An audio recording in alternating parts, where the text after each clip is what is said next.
Hello, everyone. Thank you so much for joining us this evening. I am so thrilled to be here and to be moderating this discussion.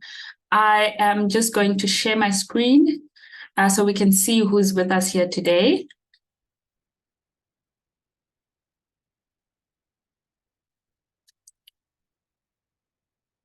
Okay, I don't know where it's gone, but I'll share it a little bit later. So today we're joined by Emma Schuster, who's a senior climate risk analyst at Just Share, Ayabulela Kuzu, analyst at Just Share, Sarah Robin Farrow, who's a campaigner at Fossil Free South Africa, and Glenn Tyler, who's the South African team lead at 350 Africa and a member of the Fair Finance Coalition. And these are the people that we're going to be discussing this topic of the terrible twins today. So I'm really, really excited. And before we get into the discussion, I want to just do a little bit of housekeeping to make sure that we're all on the same page. So please make sure that when you're not talking, your mic is off. If you have a contribution, please pop it into the chat or raise your hand. I will see it. I will address it. There'll come a time at the end of the discussion where I'll open up for Q&A, where we can ask our hosts, our co-hosts, our panelists, any questions that we have, and then we can get started. So if you do have any pressing questions, please pop them in the chat. We will be sure to address them. The Terrible Twins discussion, where we're going to be looking at finance and fossil fuels, forms part of the Cape Town Climate Week event. And here we really want to understand how our money, and by ours, I'm talking about public finance, I'm talking about like the money that we can actually claim, and how that sometimes can be used to fuel things that we don't support, like the fossil fuel industry. And so I'm really, really excited to be moderating the discussion today. Yeah, so another thing is to please keep your cameras on if at all possible. If not possible, then that's also fine. I also understand the fact that data is not always accessible and we can't always keep our cameras on. And we'll also, just to be mindful, if say my video starts to break a little bit, I'll try to switch it off. And if we catch it in the audience that that's what's happening, we can also do the same so that all of us can hear and understand each other. So if you're very new to what we're doing here, I just want to do a very sort of quick introduction to what brings us here, why we are talking about the terrible twins, which is finance and fossil fuels. If you're at all familiar with the climate crisis, which I know so many people might not be, and which is why I'm going to do a really, really short introduction to that. So the climate crisis is a crisis, an environmental and social crisis that is affecting so many people across the world, affecting so many people in South Africa, outside of South Africa, I mean, you name it. And the climate crisis has been accelerated by the fossil fuel industry. And we believe in naming and shaming. So we're talking about Shell, we're talking about Total Energies, we're talking about all of these companies and even banks who support this, right? Absa Bank, maybe Standard Bank, banks that also support this fueling of the climate crisis. So when we speak about the climate crisis, we're talking about the environmental factors, right? We might all understand a disaster or a natural disaster and what happens when one strikes. I'll give an example of a flood, for instance. If a flood hits, I am based in Cape Town. I live on the coast. It might just so happen that it wipes out a lot of the buildings, a lot of the infrastructure. People's lives may even be lost, right? All of these things, right, we can attribute to a natural disaster, that in this case being a flood. We've also seen instances where a natural disaster has been fires. We see it on Table Mountain every now and again. When it gets too hot, then the mountain catches on fire, and then we have so many firefighters trying to put that out. We also see it with rains. I mean, recently in Johannesburg, we had storms, not just recently, like yesterday. I was seeing all of these news reports where people were speaking about the terrible winds, and it wasn't raining all that much, but trees were being uprooted and all of that. So when these natural disasters become frequent, as a product or as a result of, I am so tempted to say human activity, but I don't want to say that, because then that sounds like we are the ones causing the climate crisis, when in fact it's not so. But when these natural disasters start happening more frequently, like what we see now with KZN, I think the KwaZulu-Natal has been hit with natural disasters for the second or third time in 4 years. That is far too frequent for any natural disaster to occur. And that we can attribute to the climate crisis, right? So what has got us to this point?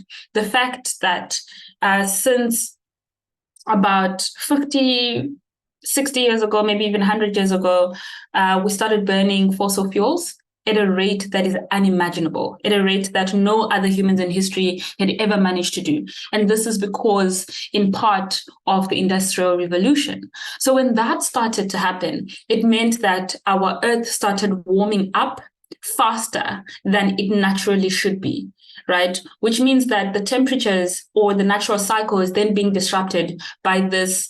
Again, very tempted to not say human activity, but at the end of the day, that's what it boils to, right?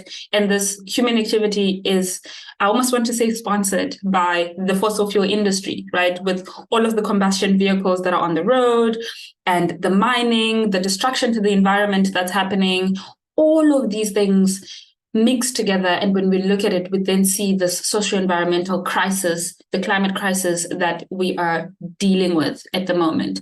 And you might have heard so many people say, oh, but it's too late. It's too late for us. And that's what I call doomsday preaching, right? It's too late to make any change. Oh, we should all just live the way that we all should live. And I don't believe that that's true. And I'm sure that our panelists will say this more times than I'd like to count. And if you'd like to count, you are more than welcome. But that's essentially a very, very short introduction to the climate crisis and why we need to be having these discussions. Because so many times we hear that you need to recycle, you need to reuse, you need to reduce. While all of those are valid, we also need to start looking at the people who have caused us to be in this crisis, and that is the fossil fuel industry. And the fossil fuel industry would not just exist if it wasn't for financing, which is a very core part of the discussion that we're going to be having today. So with that said, please feel free to contribute thoughts, ideas, feelings in the chat. I will be monitoring the chat as well. So if you really have something you need to say, you're more than welcome to say that. So if anyone did not hear that correctly, the climate crisis should and must always be blamed on the fossil fuel industry. And because I do like the sound of my own voice, I want to I want to give a chance to other people to also speak. I want, if at all possible, I want the panelists to kind of introduce themselves. And then I will let everyone know what's going to happen after that. And then we can go into the discussion that you've all joined for today.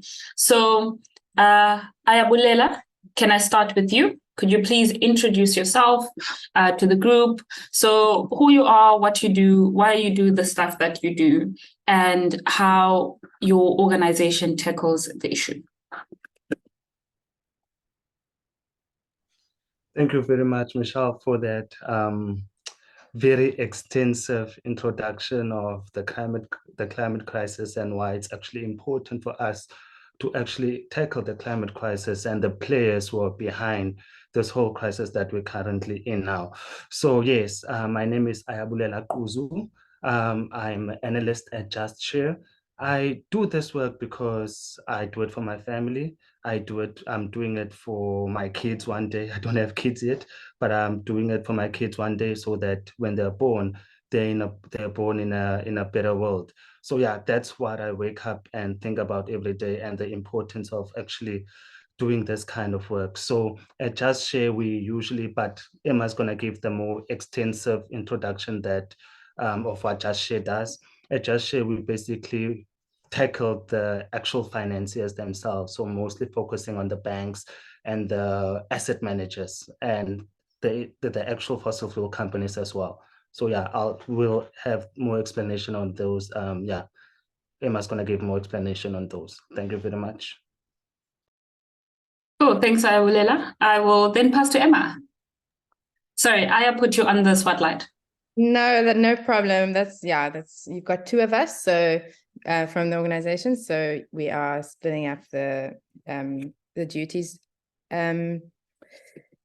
Yeah, so Just Share is, my name is Emma Schuster. I are both analysts at Just Share, which is a non-profit shareholder activism organization.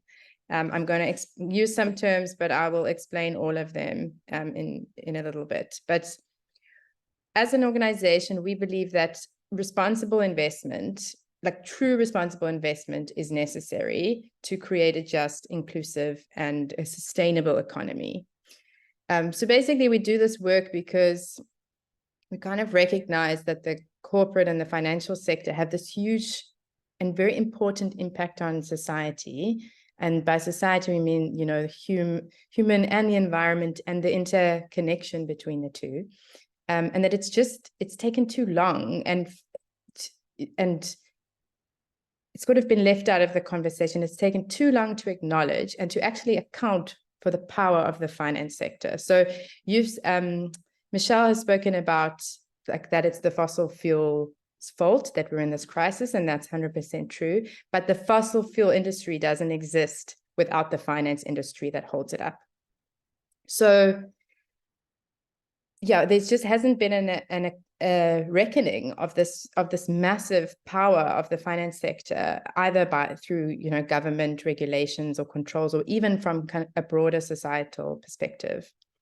So we do kind of two things to address this. Firstly, we try to get people within the companies, within the investors, to understand what the impact of their operations has been and what it continues to be. And then secondly, to build accountability into corporate behavior, which we do through different techniques called engagement, shareholder activism, which is kind of all founded on our own research and analysis of the companies and of their financial reporting. Another way to describe it is that we highlight the gaps between the commitments that these companies have made, because we know that they love to make commitments, they love to make promises to the public that their climate action, they take climate action, they take it very seriously. So we kind of highlight the gaps between those commitments and between what they're actually doing. It's kind of an explosion recently of these corporate commitments. They're all very concerned about climate change. And they've caught on, more importantly, that it's something that consumers really care about, are starting to really care about. In spite of that, we see every single month, every single year, emissions go up. It's the hottest summer, it's the hottest whatever, so there's this disconnect between the commitments and the action. So that's where we try to bring that gap to light. So yeah, by responsible investment, basically that means investment decisions that focus not only on the short-term profits of these companies, the interests of the shareholders, but rather on creating long-term value for everybody, for all the stakeholders. And for major financial institutions, the stakeholders are all of us. And one of the key techniques that we use is called shareholder activism. I'm not going to go very deeply into that because I think it's going to form part of the discussion later, but it refers to ways in which shareholders who are partial owners of the company, which again can be any of us, how they exercise their rights as partial owners of that company to influence the way that it works. That's a very wide, broad definition of shareholder activism, but it's kind of like working within the system in a way, or rather kind of using the tools of the system against it to hold it accountable for its impacts. It's also called active ownership. People might have heard the term active ownerships. Stop me if I'm going on too long. But, you know, none of us, and this is, Michelle also alluded to this in your introduction, none of us have enough money, well, maybe some of us do, but most of us don't have enough money to influence a company on our own. Yeah, we have a bit of money in an investment or a pension fund. And so we feel like maybe we don't have power. But that fund itself has major stakes in these companies. That's how the finance supports, underpins the industry. And then being an active owner, a partial owner of the company, they use their rights and their position to influence the activities or behaviors of the company. As their clients, we can influence them to use their influence. So it's a bit of a step ladder, but it's just about being aware of our own power. Cool. Thank you so much for that, Emma. Cool. Thank you so much for that. And thank you for just kind of setting the scene. I think it's very important for us to kind of understand these things. And what I'm really excited about is that we are going to go in depth. We're going to understand what this active ownership is as the conversation progresses. And that's what I'm really excited about, because oftentimes we think about fossil fuels, we think about financing, we think about divesting really as this monster that we can't understand, and that maybe us as just normal people might not necessarily be able to do anything about it. But today we will learn what it is that we can do about it, but also just understanding more about the industry. So thank you so much for that. I want to give Glenn an opportunity to also just introduce yourself. And then I've got a small something that I want to play for everyone, and then we'll dive straight into the discussion. Thanks so much, Michelle, and hello, everyone. My name is Glenn Tyler Davies, and I work with 350africa.org.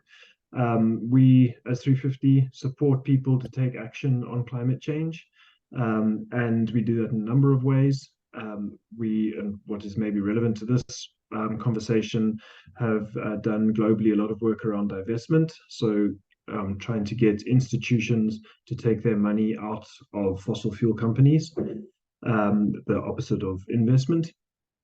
And we also do a lot of work trying to get people active through Global Days of Action. And we have one coming up in November.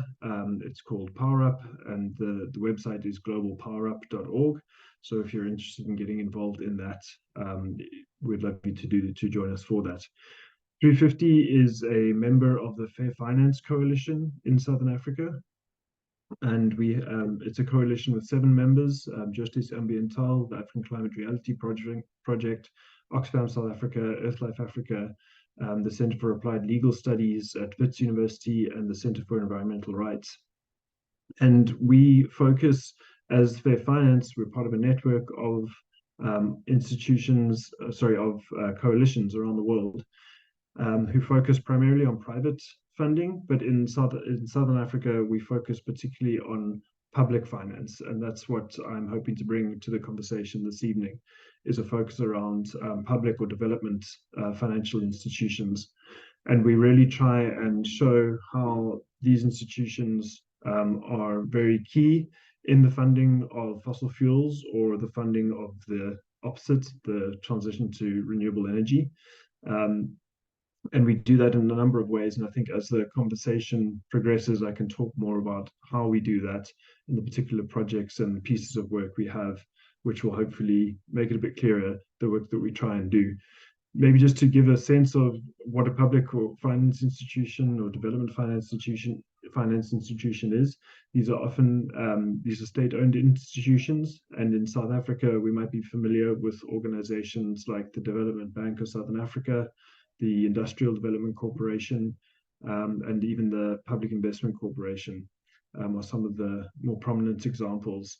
But there are 6 institutions that we as Fair Finance focus on, and I'd be happy to talk more about our work and these institutions as we continue. So I'll hand back to you at the moment, Michelle. Thanks, Glenn. And with that, I want to welcome Sarah and ask you to also just give a quick intro to yourself, and then, we'll get into the discussion. So the work that you do, and tell us about yourself. Well, hi, everybody. It's so nice to see such a full Zoom room of people, and thanks, Michelle, for the intro, and and Glenn for what you've been sharing so far. So my name is Sarah Robin Farrell, and I am, I suppose, an environmental communicator turned grassroots organizer, activist. I'm a campaigner with Fossil Free South Africa, focusing on divestment and sustainable reinvestment work. And I'm also a strategic comms and fundraising manager for African Climate Alliance. I also am a writer and musician. So there's lots of ways that we can all get involved. I love to think about the climate movement as something that really has space for all of us, no matter what our skill sets are. So in terms of the work that we do at Fossil Free South Africa, just to tell you a little bit about us, we are basically South Africa's campaign for fossil fuel divestment and sustainable reinvestment. My cat might come and say hello, she's on the side here, sorry. We are a network of South Africans calling for very rapid decarbonization of our society via practices and investments that will help secure our human rights and our future. We focus on a couple of different things, including university work, university divestment, and for example, UCT, University of Cape Town, was where Fossil Free started, and after an 8-year-long campaign, that campaign actually convinced the UCT to commit to divest from fossil fuels. And I'll speak a little bit now on what does it actually mean to divest? So divesting is essentially the opposite of investing. Taking our money out of investments that are morally ambiguous or, just terrible, not just ambiguous. So like investments in fossil fuel companies. And the challenge that many of us face is that our pensions and our investments are funding fossil fuels without us even realizing. So that comes to the work that Fossil Free does on an asset manager level. So we are trying to build public support for investments that are free from fossil fuels and that really envision a just transition towards a sustainable future. And in order for us to be able to get to that point where those funds exist, we do need that public support. So that is a challenge that we do have, because many asset managers, which are the people that manage investments on our behalf, claim that not enough people want investments that are free of fossil fuels. And we obviously know that that's not true. So as Fossil Free, as part of our Invest Fossil Free campaign, we're trying to grow awareness and agency to support this public building of awareness, and then to engage with the asset managers on behalf of the people who sign the campaign. So yeah, in terms of divestments, I think I mentioned in terms of the opposite of an investment, but there are ways of doing that. So you get rid of stocks, you get rid of bonds or investment funds. And it's actually become a global movement now that I think has more than 40 trillion worth of dollars divested and removed from fossil fuel companies. And divestment also has its roots. So the divestment movement was a very big movement during the anti-apartheid struggle, and played a part in that struggle, and had a lot of work in the universities at the time. And so not that it's the same at all, but these tactics of divestment can be very, very successful. and they put pressure. So I think what we see from divestment, like why would we divest? It frees up money for reinvestment in safer, cleaner, and more ethical options. It also sends a strong signal that we're not agreeing with what the fossil fuel companies are doing and that they need to change. And it helps stigmatize fossil fuel companies. So just in the same sense that you saw a case of in other divestment movements, the stigmatization of organizations doing business, for example, in South Africa or in other places, it helps with that stigmatization. And then at scale, it can make it harder for fossil fuel companies to then get new capital. It also, because fossil fuel companies are actually undermining our economy, it helps to then really reimagine what so it's not just about divesting, but then reinvesting and finding more sustainable options and local options, because we don't want to recreate the same problems in a new system. We need to really be thinking of this at a systemic change level, and we want to do that when we're thinking about not just divesting but reinvesting. So yeah, I will post a link to the Invest Fossil Free campaign, but I'm sure we'll speak a little bit more about it. All right. I thought David maybe had posted the link, but I'll do that now. Thanks, Michelle. Back to you. Cool. Thanks a lot, Sarah. And I really like now I think even for the audience, we're starting to get a hang of the conversation. Now we know what it is that we're talking about. I think at this point in time, we've got a bit more of a clearer understanding of this relationship that we're fighting between the fossil fuel industry and finance, and like how money actually contributes to fueling the crisis. But while I also acknowledge that the divestment movement or how divestment was used during the apartheid struggle is not the same as what I'm going to show in the next video, I think it's also important for us to understand the power that divestment has, so that when we start speaking about it, even when we go back to our communities, our companies, whatever movements we are part of, when we go back to them, we have a clearer understanding of how we have the power in our hands and how we can actually influence the way that fossil fuels fall, fossil fuel companies fall. And I think that's very important. So the next clip that I am going to show is titled Resisting Corporate Colonialism, Why We Must Stop ECOP. So ECOP, just for those who might not necessarily be aware, ECOP stands for the East Africa Crude Oil Pipeline.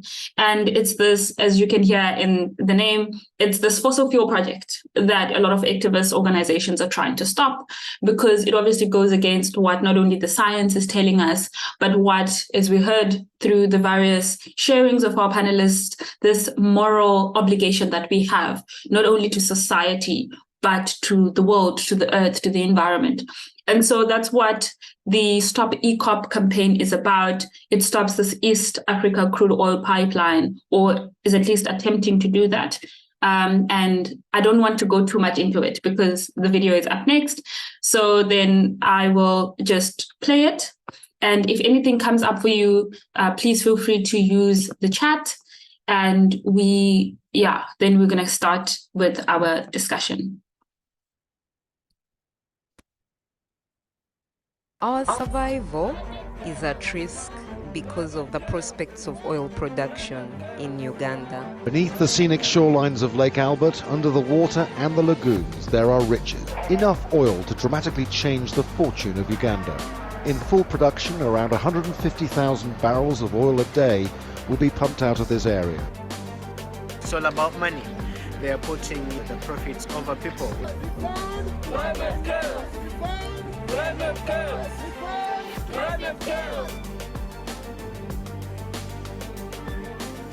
The town is finally one of the longest and biggest pipelines in the world, and this pipeline is running through my country, Uganda, it's running in my country, Tanzania, and so many households are going to lose, so many people are going to lose their livelihood.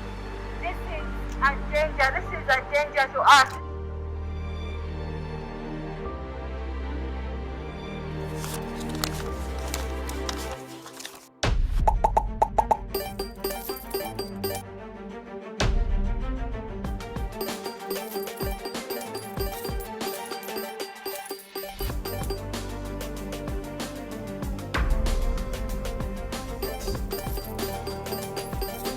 they are the ones injecting money into fossil fuels, and they are the ones funding our destruction. We shall either displace ourselves or shall be displaced by those people. We're already experiencing oil spills and fishes are dying, devastating floods that are destroying people's crops, destroying people's livelihoods. We cannot eat profits. Yeah, Total is doing it because they only care about themselves.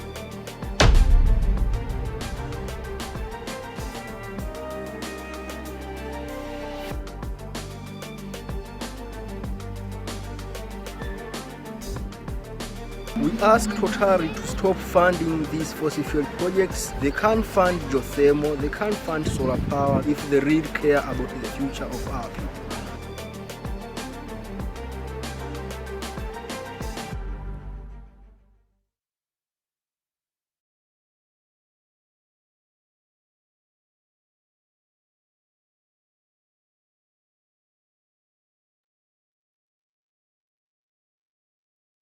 Amazing. So that's a little bit about the Stop EACOP campaign and what's been happening with that. So the fight against the fossil fuel industry is wide and it's vast. And it's not just something that's new. It's not something that's new for South Africa. It's not something that's new for Africa. It's something, as we've heard, that's historically been happening. I mean, scientists have come out and they've been saying this out and loud.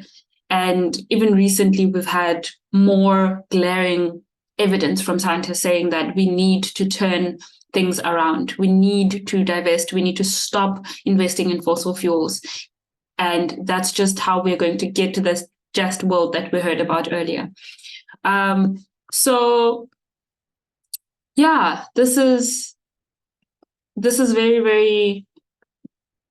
It's no easy feat, right? Let's get that straight. It's not something that we're going to sit and say it's going to be easy.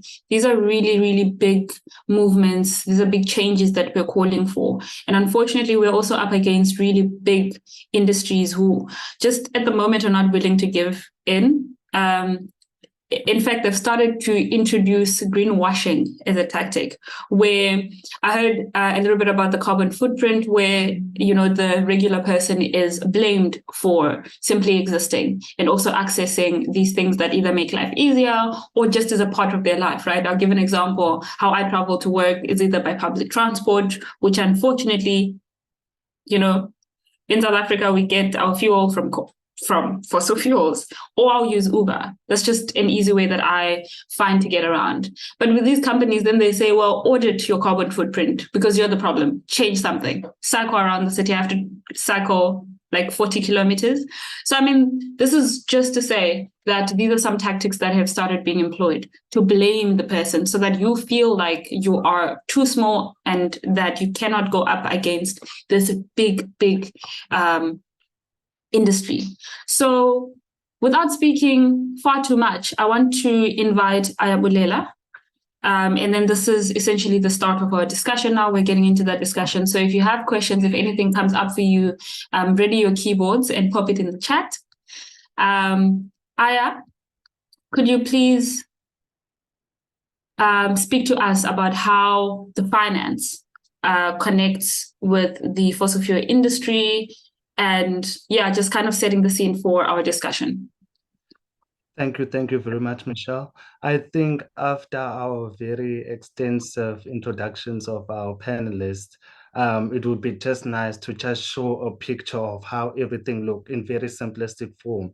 I don't know, some of us like memorize things better when you see it rather than listening sometimes. So it would be quite nice just to see how everything looks like in picture form. Just let me know if you can see my screen. Okay, I'm starting to share. Just give me a thumbs up. We can.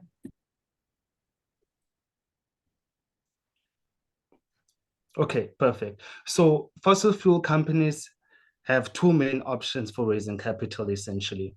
So the first one is equity financing, and the second one is debt financing. I'll go more in detail about each one of them now. So equity financing. Equity financing is when companies sell shares to investors like the investors, for example, that Emma mentioned, large institutional investors such as the Ellen Greys of this world, the Coronations, the Old Mutual Investment Groups. Outside South Africa, it's BlackRocks, the Vanguards of this world. So those are like the institutional investors that we're talking about, and not us. I don't think I have that much amount of money to actually invest in these companies. So by purchasing these shares, these institutional investors acquire a piece of the company and actually become partial owners, like Emma has mentioned. And therefore, which is going to be very crucial throughout the discussion of today, they obtain a say in the management and how the direction of the company should actually go, which is going to be a very important part of today's discussion. So what fossil fuel companies do is that by selling these shares, they actually raise capital to maintain and expand their operations. So how they do that? So they sell these shares, and from selling these shares, they actually use the monies or the capital from there to actually expand to new coal mines, new oil and gas fields, new oil and gas pipelines, and any other infrastructure which relates to fossil fuel relating investments. So that's what these companies actually do. So the second option, like I've said, is that companies actually use debt financing. So there are essentially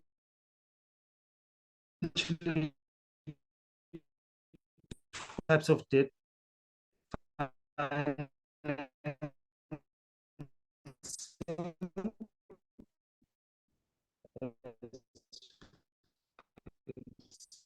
let me just see.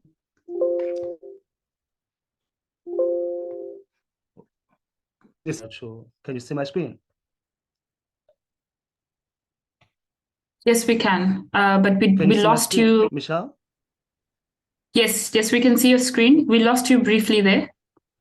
Okay. Okay, I'll just use one of your house rules and just switch my camera off, if that's Wonderful. okay. Okay. Okay, I'm not sure. Can you hear me now? Yes, loud and clear.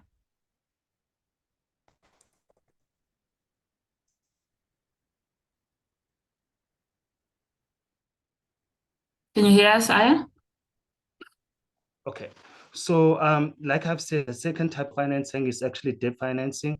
There are two essential debt financing instruments, which is loans, bonds.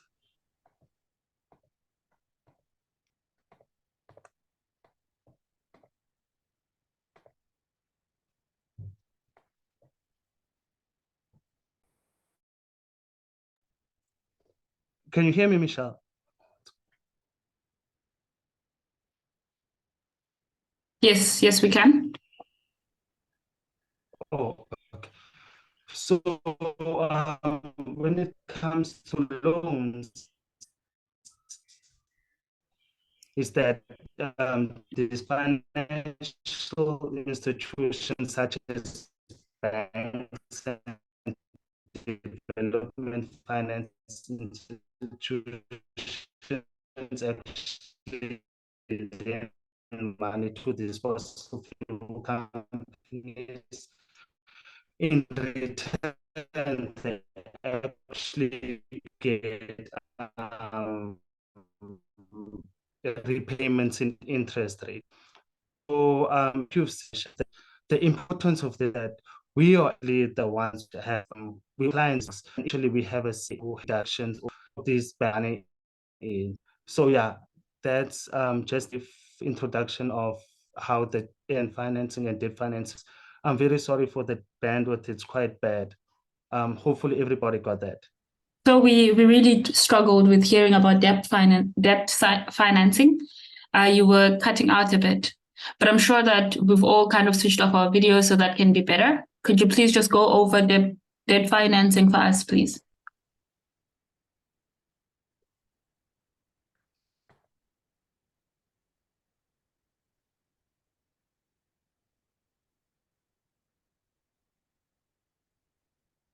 Otherwise, I know that Emma, you work with Aya. Yes, So is it okay, possible for me to drop you in on that? Sure, no problem. Yeah, let me just give a very, very brief thing. Aya can add in more when he comes back if he wants to. So the two key Yes. I've taken your place for a second, okay.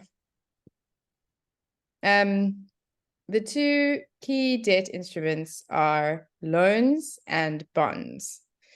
Loans is the one that most of us are more familiar with. This is when you ask a financial institution, or the company asks a financial institution for a certain amount of money, and they get given the money up front, and then they pay it back over time, right? I think we're all familiar with loans. Bonds are a little bit different, where the investor buys a stake in the bond, and then they're also paid back over time, but it's sort of a different debt instrument. But the key point is that these banks, these financial institutions that are loaning money to the fossil fuel companies, are the same institutions that we bank with. So they have their commercial banking offering, which is where we take out a bank account or a home loan or something like that. And like that is the money that they then use in their investment banking to finance, to provide debt financing to these companies. So it's very relevant to us, even though it may not feel like it, but our banks that we pay fees to and bank with exist because of us, and are then using that money to prop up the fossil fuel industry.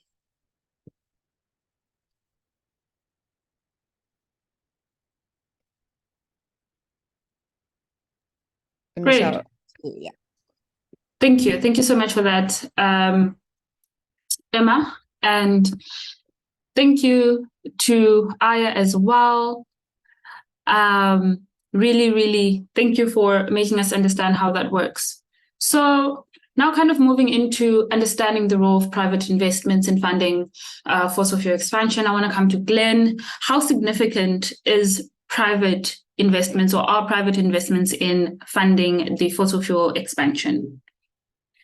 Would you say that there are examples of successful divestment campaigns that have pressured private investors to shift away from fossil fuels? Thanks, Michelle. So I'll talk to your first question about the importance of essentially money in funding fossil fuels. In the Fair Finance Coalition, we've focused particularly on public investment, but I wanted to come back to the clip that she played about the East African crude oil pipeline as an example of, financiers investing in a terrible project that is essentially contributing to climate change at a time when we should be doing everything to make sure we're scaling back our contributions, not scaling them up. So you showed the video, and it didn't mention Standard Bank in the video, but one of our own banks in South Africa is also a financial arranger for the project. Standard Bank is also a 20% shareholding by the Industrial and Commercial Bank of China. And so they facilitate a lot of the Chinese involvement in the project as well. And the Chinese are involved heavily in the East African crude oil pipeline through a number of different Chinese entities. Right now, and I think this is really important, we also want to not only tell you about the importance of finance in funding fossil fuels and fueling the climate crisis, but also what you can do about it. And right now, in Johannesburg, activists are taking action against Standard Bank for their financing of fossil fuels, and particularly the East African crude oil pipeline, which is one of the most heinous examples of Standard Bank's financing for fossil fuels. I want to just quickly share my screen and show you some examples, some photographs of the action and what's taking place there. So on Tuesday, activists entered Standard Bank, and here they are occupying Standard Bank in Rosebank in Johannesburg. And these pictures are from a Daily Maverick article, which I'll drop into the chat. They were quickly escorted out, one could say. It was rather more violent than that. And have since set up camp outside the Standard Bank building. And this is my colleague, Ferran Pedro, who works with 350 Africa and also the Climate Justice Coalition, talking to the activists camped outside the Standard Bank. And so I think it's really important tonight, if you take away one thing, it's that this issue, this fight against the financing of fossil fuels really needs all of us. And a very tangible example of what you can do is to get involved in this occupation, either to share news of it if you're not in Johannesburg, and I realize most of the audience are in Cape Town. I imagine most of the audience is in Cape Town, but if you know people who are in Johannesburg, the activists are still camped out there as we speak, taking action against Standard Bank. And I think it's important that we support them. If you know people who are able to physically go down and encourage them, stand in solidarity with them, I think that's really important. And if you can share, even from Cape Town, words of encouragement and words of support and solidarity online, I think that's a really important thing that we can do. I'll stop there. I want to speak more to your question, Michelle. So maybe, yeah, I also don't want to take up a lot of our time. So maybe let me stop there, and if you'd like to come back to me, I can talk more about your initial question. Cool. Thanks so much for that, Glenn. And also thank you for showing us that this is something that's actively being protested. This is something that's, you know, there are people who are going out who are challenging these institutions. So thank you for that. I want to come to Sarah and ask on this issue of investments. I know that you spoke a little bit about, you know, in your opening statements, you spoke about morally ambiguous investments. You spoke about ones that we just know that are outright not right. And yeah, so the question I have, just kind of relating to that a little bit and also touching on what Glenn had said, is whether or not there are any ethical investment options available to regular people that align with climate goals. So when we start speaking about that responsible investments that we've heard a little bit earlier, then that's when we start speaking about ethical investments, just so everyone in the audience is with us. So are there any ethical investment options available to regular people that align with climate goals? Thanks, Michelle. Yeah, I think at the moment, you know, divestment specifically in the South African or let me rather say sustainable and ethical investments in the South African context are not easy, but it's making progress. So there are some funds that do limit their carbon exposure and their emissions exposure or fossil fuel exposure. And there is one fund that Fossil Free South Africa did help select or set up. And I'll ask maybe David, you could share it in the chat if you have the link offhand. David, it's Fossil Free South Africa coordinator. I'm sure will pop in and say hello, and is in the meeting now. So yeah, so there is this one fund that Fossil Free South Africa did help set up, and that is one that is almost completely free of fossil fuel exposure. And what we've done also as Fossil Free South Africa is put together a ethical investment guide, but with the disclaimer that it's kind of like ethical-ish, considering that there are very few funds that are kind of completely as ethical as we would want them to be or as sustainable as we would want them to be. And that is also a work in progress. And I'll also share that link in the chat as well. And we're wanting to work on that and also relaunch it soon and share that with everybody. And I think it speaks to the need for this ongoing public support around building momentum towards having investments that are really as ethical and sustainable as we want them to be, and that envision the future that we want. Because while there are options, there's so much greenwashing that's going on where, you know, people are releasing in responsible investment reports. We also released an op-ed today about Old Mutual in specific, and their responsible investment report that they released, and some of the issues that we've raised around the things that they've been speaking about in their investment report. Because it's very easy to you know, put some pretty pictures of nature and a starfish, and the report had a picture of a starfish, so that's why I say a starfish, you know, and say we're being green because we care about the future, but then their implied temperature rise for their portfolios is 3.4 degrees, which is, if you look at the Paris Agreement of being under 2 degrees or under 1.5 degrees, you know, 3.4 degrees sounds maybe like a little bit, but actually what that implies is devastating consequences for people that are already facing immense challenges and immense devastation with a temperature rise of under 1.5 as it is. I name Old Mutual in this case, but I mean, they're in many regards ahead of their peers.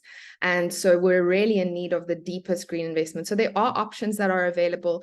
And I think encouraging people to speak to, if they are investments or have an asset manager, speak to your asset manager about finding investments like that, or speaking to institutions that you are a part of about the investments that they have. And having an influence in that way, and then campaigning for more deep green investments as we go. Thanks for that. I think it's also very important to call out. I think we can name the good while also criticizing the bad. And I think that's something that we absolutely must do when we do this. We can encourage, we can say, hey, you're doing X, Y, and Z, and well done for that. But this is how much further you could go if you did X, Y, and Z. And so thank you for that. And, we spoke a little bit earlier. We heard about financing and how that contributes to fueling the fossil fuel industry and how that also fuels the climate crisis. And I want to come back to you, Glenn, and just find out how does the financing of fossil fuel expansion hinder global efforts to combat climate change, as well as how governments and policymakers can redirect tax money toward renewable energy and climate mitigation efforts in a just manner. Thanks, Michelle. So yeah, the public finance, I think, is a really big part of this, and it's something that the Fair Finance Coalition focuses on. And the reason for that is public finance is often used to de-risk projects. So when we're talking about the terrible twins of finance and fossil fuels, a lot of new fossil fuel projects across Africa are being financed by public finance institutions. And they do that in order to de-risk them, so that the private finance aren't seen as taking as big a risk when they get involved in financing these projects as well. And so we feel as the coalition that if we're able to stop the public finance institutions financing these projects, we're essentially able to really cut off the sharp end of the stick when it comes to these projects.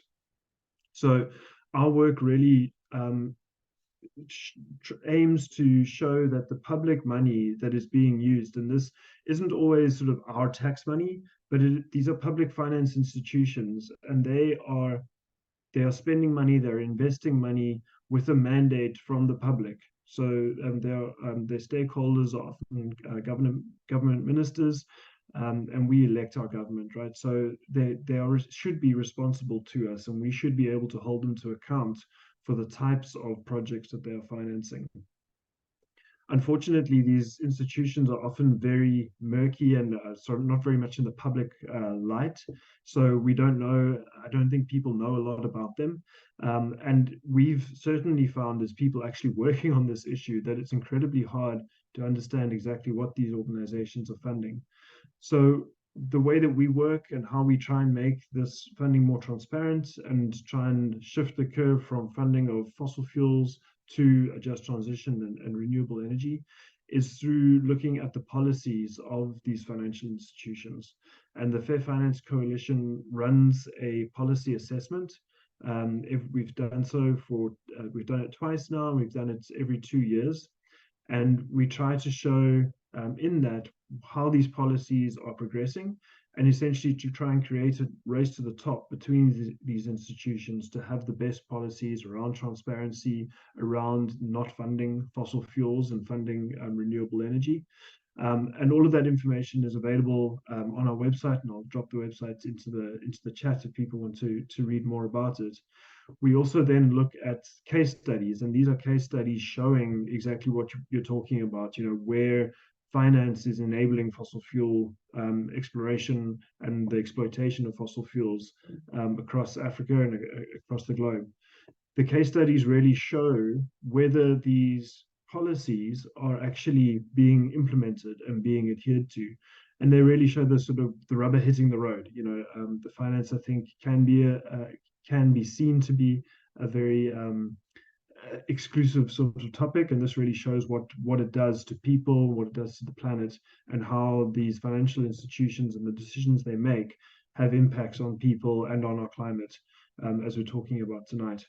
So that's the work that we do as the Fair Finance Coalition. And I think it's important that people are made aware of this. And so in all of this, we try to educate people about this role of finance, the impact and the support that finance can play to the climate crisis and the fossil fuel industry that is enabling the climate crisis. Thanks for that, Glenn.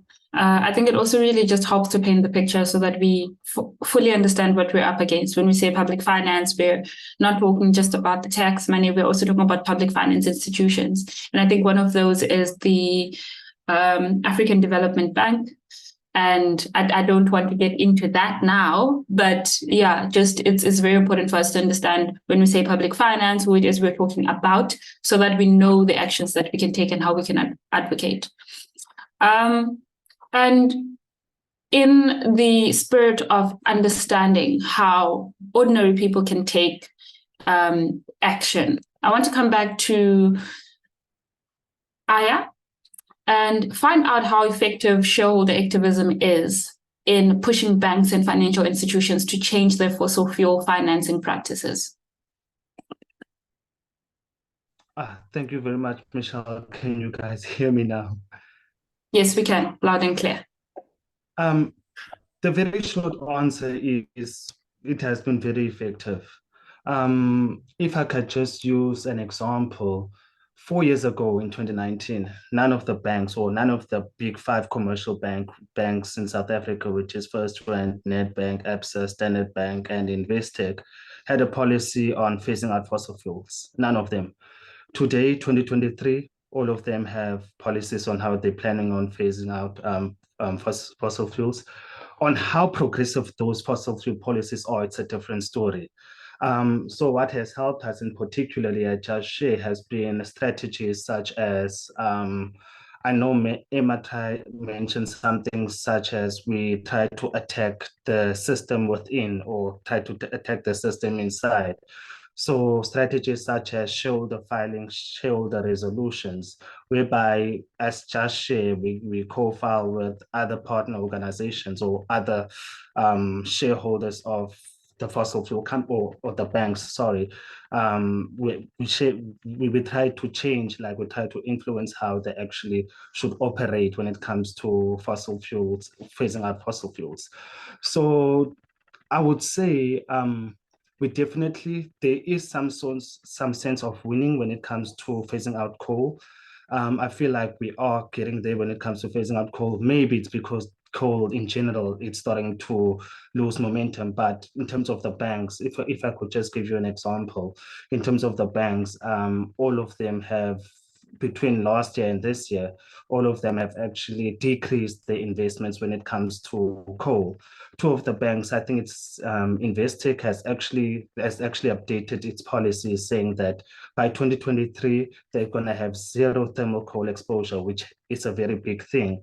And Nedbank, which is the more progressive, the most progressive of them all, has actually pledged to phase out all fossil fuel related activities by 2045. So it's not just coal for Nedbank, it's all fossil fuel related activities. They're going to have 0 thermal, they're going to have 0 exposure. So there are some wins and there are some losers, but I would definitely say now the fight actually lies on oil and gas. That's where the big issue is right now. All of the big 5 banks have actually increased the exposure when it comes to oil and gas. All of them increased their exposure there. But in terms of how shareholder activism has been influencing activities of these financial institutions over the years, I would say very effective. South Africa's landscape now, I mean, before in South Africa, we would never talk about banks and for phasing out fossil fuels, but because of activists, because of the work that we're doing, because of the partner organizations, because of people like Glenn, I mean, we've engaged with Glenn, David Lepage, all of them, like throughout the years, because of people like us and everybody in the core, these banks have actually started to change, but not all of them have changed for the good, but yeah, there is a definite change when it comes to phasing out fossil fuels, when it comes to financial institutions. I'm not sure if I've missed anything. You've not missed anything, no, but I thought maybe I'll just give a sort of example, a timeline of how these resolutions have worked. So Just Share filed the first ESG related resolution in the country in 2019, and that was at Standard Bank. And the resolution asked the bank two things. Firstly, to prepare a report on its exposure to climate risk generally in its lending and financing activities. And then the second part was to adopt and publicly disclose a policy on lending to coal-fired power projects and coal mining in the country. So that was like, you know, at that point, nobody had anything, no disclosures, no policies, nothing.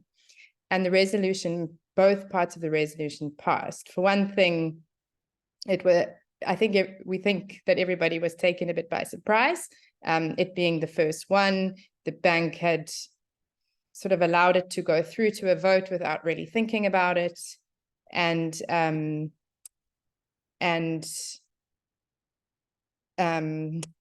you know, and oh yeah, sorry. So my colleague has corrected me. The first part didn't pass, but the bit on the policy passed.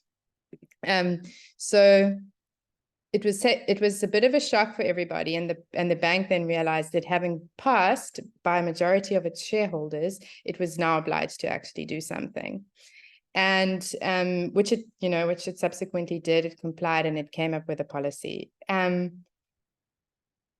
Following on from that, we filed a number of resolutions at different companies, including Sasol and the other banks, and the corporate sector kind of caught on by then, and they started to deny our right as a shareholder to use this particular tactic. So what they do is they say, okay, you filed it to us, you've submitted it to the board, but we are not required to present it to the shareholders. I don't want to get too technical, but essentially most of them, not all, but since then, increasingly we're finding it more difficult to get them to actually be voted on. However, the mere fact of us even filing them, and some of them have been supported by the companies and some of them have been put to vote, but the action of us filing them has completely shifted the landscape on just having these policies. As I said, now they all have policies. And it's only one of the tactics that a shareholder activist kind of thing can use. So the other one is that you only need one share in order to attend a company AGM. So we're obviously an organization, this is what we do, but anybody can do it. And we've worked with other grassroots and community activists on particular issues where they are interested in a particular project of that company or that bank. And so they buy a share, they come to the AGM, and then in front of everybody, in front of the media, in front of the other shareholders, in front of the entire board, they can ask their questions. They can put the issue in the public domain on the agenda, you know, without any kind of legal barriers to overcome. So that's a really, really crucial shareholder technique tool as well. That's been highly effective in especially in getting the media interested in some of these big projects. Cool. Thanks so much for that, Aya and Emma.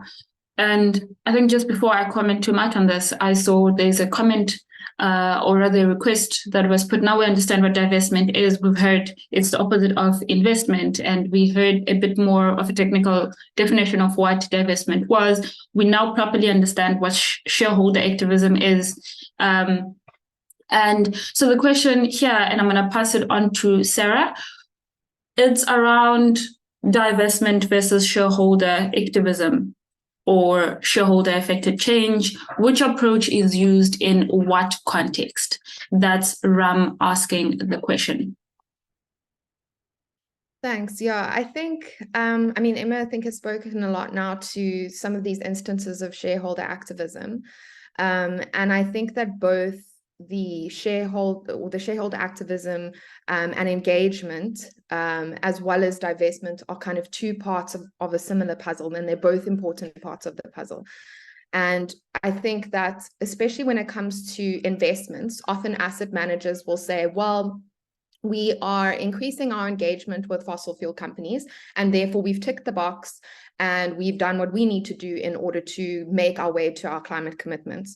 And they'll pair that with some kind of far in the distance net zero commitment, which is, often very problematic in that it doesn't lead to kind of real steps, and is so far in the distance that there's no real tangible progress that's happening, and no ability to hold the people in those positions to account. And so I think that sometimes in these instances, what will happen is that you will find that the engagement actually just kind of shows how much change is not happening, and how, it essentially illuminates a lot of the greenwashing that is happening. And I think that fossil fuel companies also sometimes are using strategic investments in decarbonization to then conceal this overall lack of progress on what's happening. So I think engagement is very important, but alone it can be inadequate, specifically also when you're looking at investments and asset manager work. And I think then we need to look at also what's happening. So I saw an article the other day that said that divestment is back in vogue or back in fashion. I mean, it was never out of fashion for us. It was something that David said in an email that we were on. But I think the truth of the matter is that what's happening is that people have tried to engage with their investments and are also seeing that it's not always working. And so you're seeing institutions like the Church of England, for example, who are saying, well, we've tried and now we're going to divest instead. So I think, as I said, part of the same puzzle, both important, and we've got to go forth with both. Cool. Thank you for that. And I think that also leads us to the next part, which allows us to understand what measures governments can take to encourage this shift away from fossil fuel investments and promote clean energy alternatives. I'm going to come to you, Glenn, for comments on this, as well as how can citizens advocate for these regulatory changes effectively? Thanks, Michelle. So I think, yeah, it's an incredibly important thing. And I think what's probably most needed from governments is really strong and coherent policy, which is both then applied and implemented. If we really are going to shift the dial on all of these sorts of things, we need to start there. If finance is going to support a just transition to renewable energy, I think having strong and coherent policy is really, really important. In terms of how people can advocate for that, we've got a national election coming up next year. We obviously need to ask our political parties, candidates about these issues, and to ask them to, promote these issues as well. I have mentioned that with the public finance institutions, particularly, it is difficult to engage with them. They're not like private banks, which have a branch on many street corners around the country. They normally have one head office, and so they're not extremely accessible. So I think the work that the Fair Finance Coalition is doing is really important to try and raise up these institutions and show the importance that, these institutions have, again, coming back to what I was talking about in terms of essentially making these fossil fuel projects more attractive for private finance or commercial finance. So I think that's what we're trying to do. We're trying to make this a more accessible issue for people. We recently ran a Fair Finance School to try and talk to people about public finance and the importance of public finance. And we're working now to make that more accessible to more people through an online curriculum and through running more of these schools. So the fact that the people who are on this call tonight are here is extremely important. Learning about these issues, empowering yourself with the knowledge is probably the first step to be able to then engage with the issue of public finance, with the issue of finance in general. and fossil fuels, and to start to make change. So I think learning is incredibly important, following the work of the organizations that are based here, supporting it, amplifying that work of the organizations on the call tonight, and others.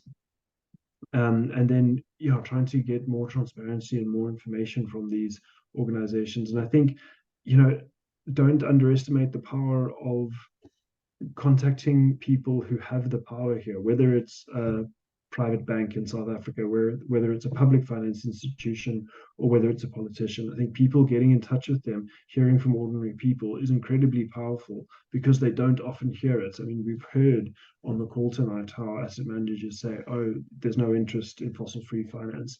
There is, the fact that people are on the call tonight shows that.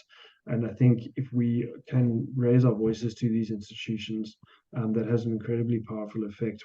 We've been often surprised as the Fair Finance Coalition just how seriously the public finance institutions have taken us and have taken our activism and our advocacy. So don't think this issue is above you. Don't think it's something that you can't have an impact on. I think it's really important that we get in touch with these institutions, these people who have decision-making power on these issues of finance. If we want to, shift the dial here, and we know how incredibly urgent it is, we just see climate impacts, ramping up all the time. So if we want to have an impact, we really need to do whatever we can, and we have power, even as individuals, to do it. And again, through supporting organizations like the ones on the call and the work that they're doing, I think we can really begin to make a difference. Thanks, Glenn, for that. Also wanting to note that David is doing some really important work in the chat, so please make sure you're following that as well. It's incredible. I don't want to go straight into it, because please just go to the chat, because there's really awesome information that's being shared as well there. And then I want to come back to you, Emma. We've now heard about, we shouldn't be afraid to contact those people that are in power, the people that, all these institutions that we keep hearing about. So I think as regular people, we can reach out to these people and we can ask these necessary questions. The question I have for you, Emma, is what can everyday individuals do to influence the banks and private investors to divest from fossil fuels? Great question. Big question. As you said, and I 100% agree with you, there has been, over the past couple of decades, a deliberate attempt by those responsible for the crisis to put the responsibility back on the individual. And we are fighting that narrative among a host, absolute myriad of other false and misleading narratives all the time, while still recognizing that there are things that we can do. So, they try to say that we can continue to drive fossil cars and have a coal-based economy, but if we cycle to work, it will be a little bit better. That's the bit that we're arguing against.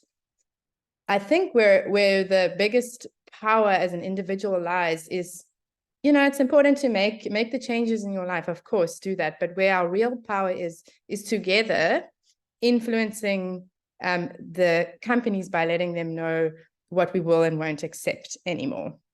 And that's through our power as savers, as investors.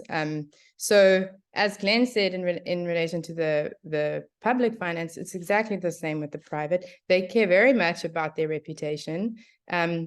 They're going to do as little as they can that they can get away with while still maximizing their profits. But if we move the line on what they can get away with, then they're going to have to do that. So it's not that easy. I mean, one of the things about divestment versus investment, for example, responsible investment, what we often, the response that we get from the major institutional investors is that they can't, it's irresponsible of them to divest, because then these companies will get financing from other places that can't be held accountable necessarily, and that it's better for them to be on the inside.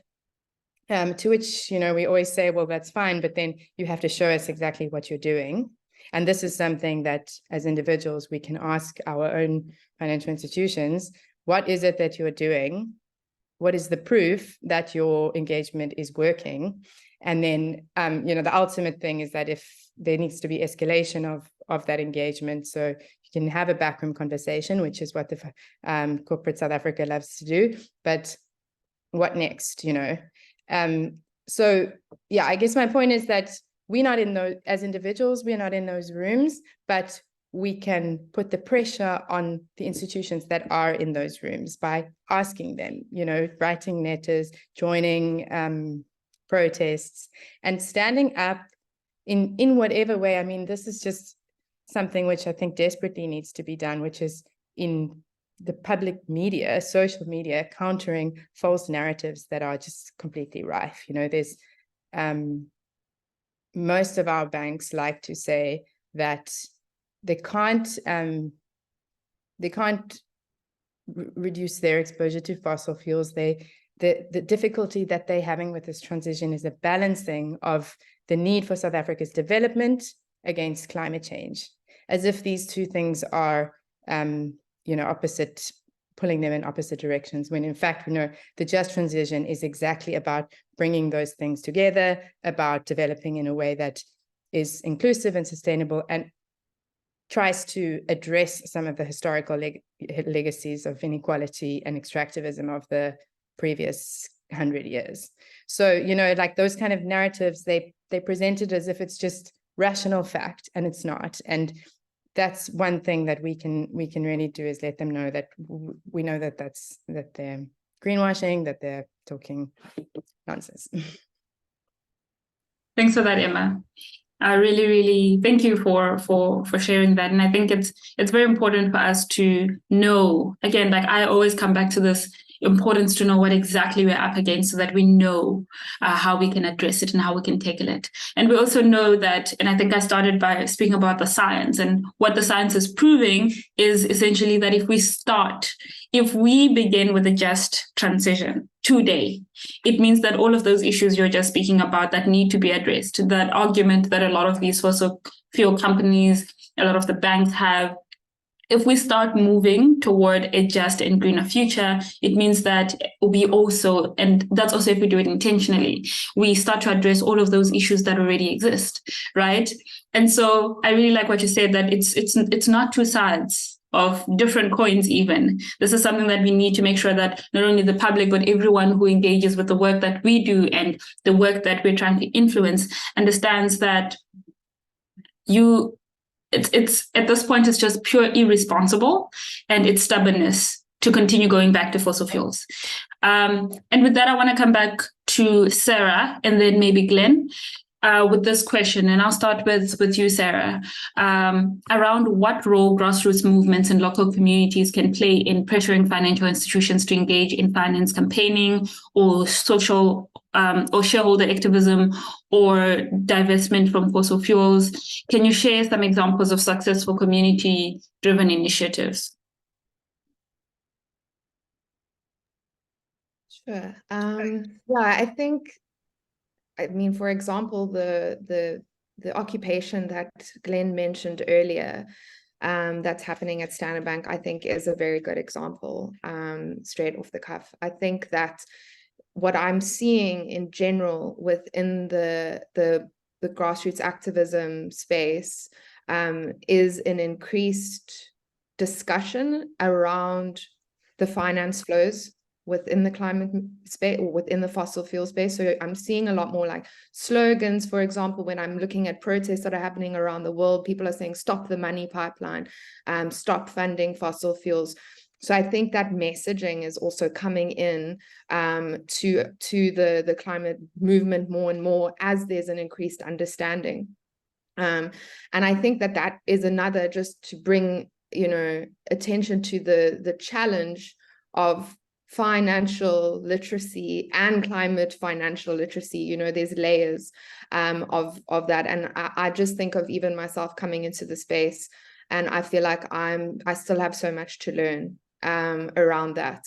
So I think that there's a lot of awareness building that's happening at a grassroots level when it comes to finance campaigning, and we can grow on that. And I think that speaks to a question that was brought up in the chat, around how do we explain these things to our family members in ways that that they can understand and that we can connect on, and in ways that don't place the responsibility on the individual. Cool. Thanks for that. I think you've pretty much covered that. And I wanted to just find out if Glenn, you had any other thoughts. And before I do give back to the panelists, I want to say thank you so much to everyone who's been engaging with the chat. It's been really amazing. It's been a joy to witness and to watch just the amount of engagement that's been on the chat. I do want to ask for an extra 5 minutes in case we go over. And this is now me speaking to the audience specifically, just an extra 5 minutes of your time. And then we'll come to a close properly. I think this also goes to every single panelist. So I will start with you, Glenn, and then I'll move to everyone else.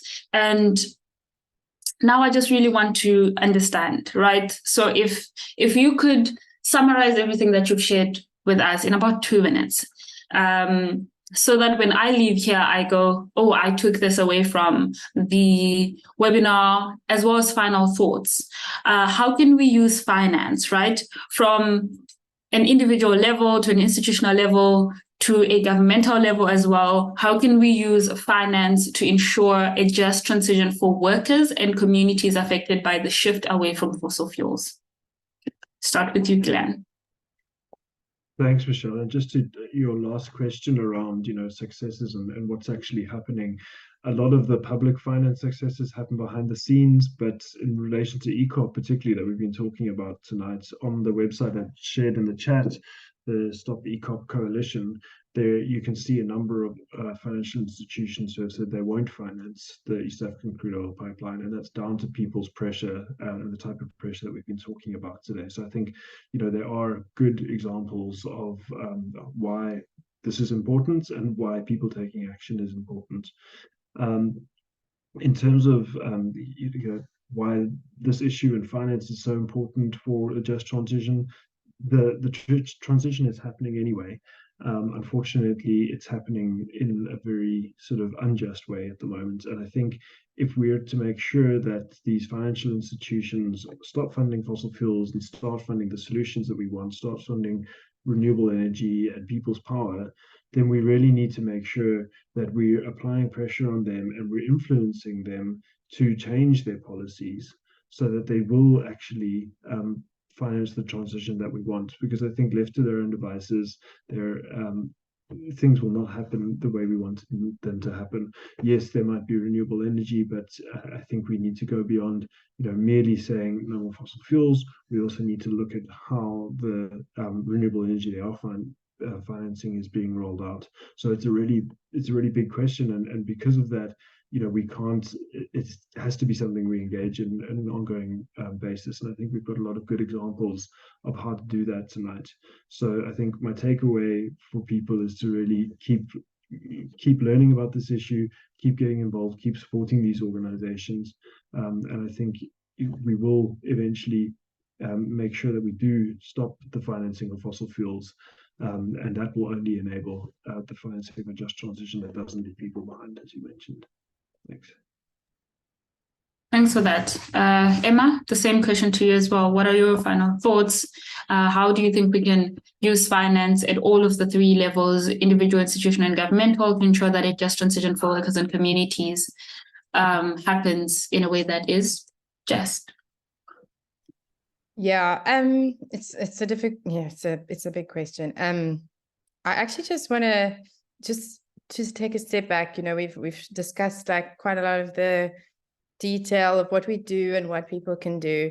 But the thing about this whole climate crisis is not just about solutions. Unfortunately, it's not just about figuring out the solutions and then implementing them. There's a massive kind of ideological battle between those that are currently profiting from the system and everybody else.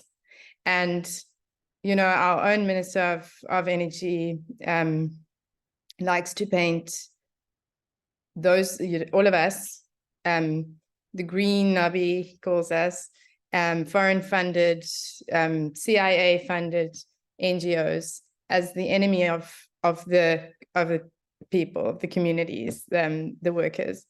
And it's really, really important to recognize that although we are all playing different roles in the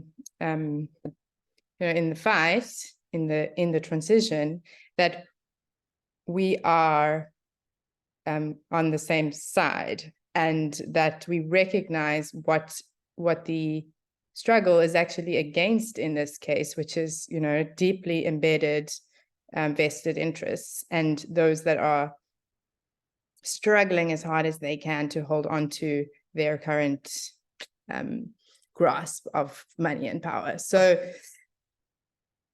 it's not exactly answering your question, but I really want that to be a takeaway, that we are working on these financial institutions at different levels, and that individuals have to play their role, but that we have to never forget that, we're being faced with these narratives and this misinformation all the time that tries to separate the movement, and that we must be very conscious of that. Thanks for that, Emma. And now I just want to give you, Sarah, an opportunity to also answer the same question. How can we use finance to ensure that a just transition for workers and communities affected by the shift away from fossil fuels? How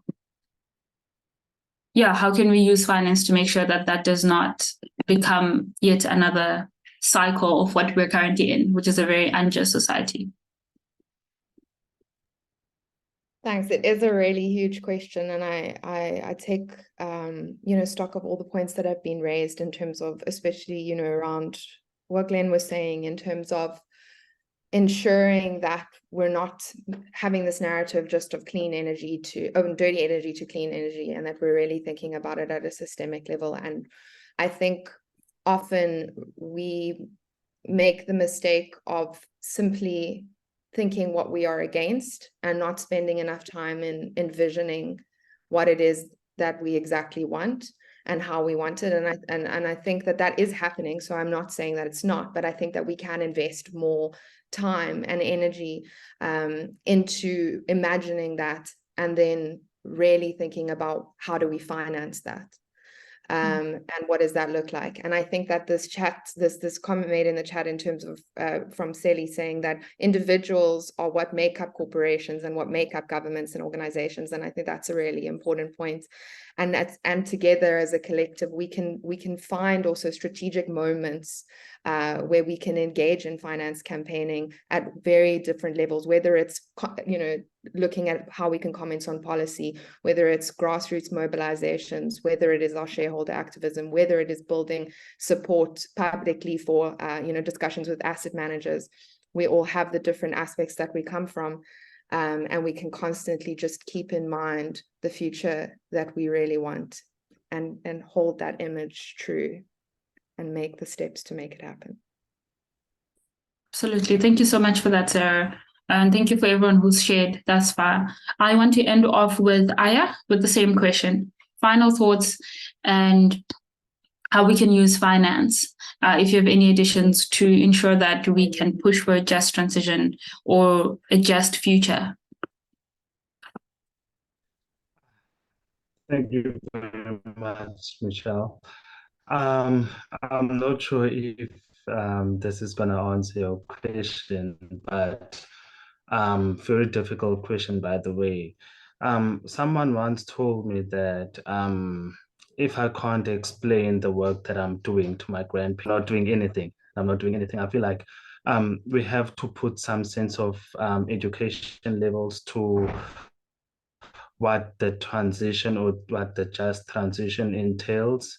For example, I've attended so many seminars or webinars from the lobby groups such as the Mineral Energy of MINCOSA or the Energy Council, where they talk about how important fossil fuels are for for future generations, etc., etc. So I feel like there should be some sort of sense of counter to that on how the just transition actually looks, how a how a renewable future actually looks. So yeah, I would put my more emphasis on the education levels, on how everything looks, and how the jobs looks.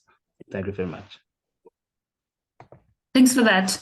And with that, I really want to say thank you so much to everyone who's joined us. Thank you so much for the patience as well. I see that so many people stayed for that extra 5 minutes that I asked for. Thank you so much. And yeah, we've reached the end of our discussion. This isn't the end of the discussion at all. I think we can continue the discussion when we go back. We can continue it with our families. We can continue it in our workplaces. We can really just keep the conversation going. I think what we started here is the beginning of the talk, making sure that when we engage with people and we can explain how terrible the terrible twins, we can start speaking clearly about the relationship between finance and the fossil fuel industry and how that relationship needs to be disrupted and how we can work tirelessly to make sure that justice is served, and that when we do speak about that just transition, we're speaking about real people with real experiences, with real lives. And it's not just this conversation about moving away from fossil fuels into renewable energy, and that's going to fix all of our problems, right? And I think that's very, very important. And that's a lot of what I got from this conversation as well. Absolutely the ugliest twins we've ever met.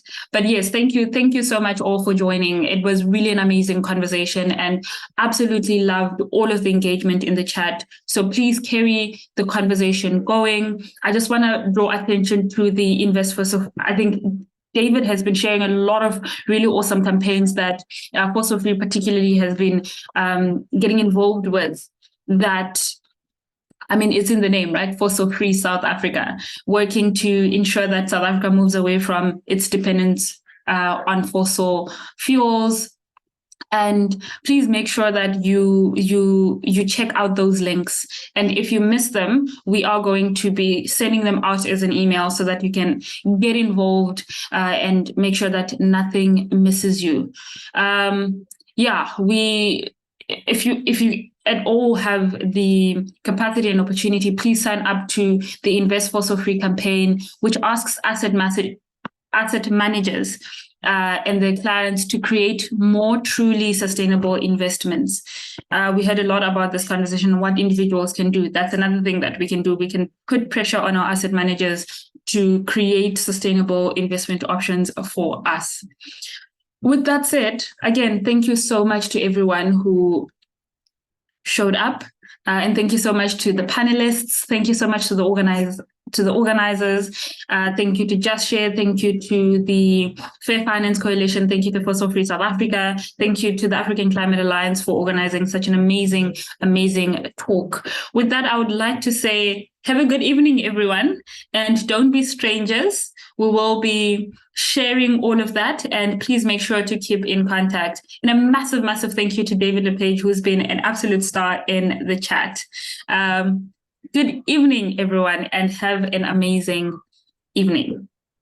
Thanks so much. Bye. Thank you. Bye-bye.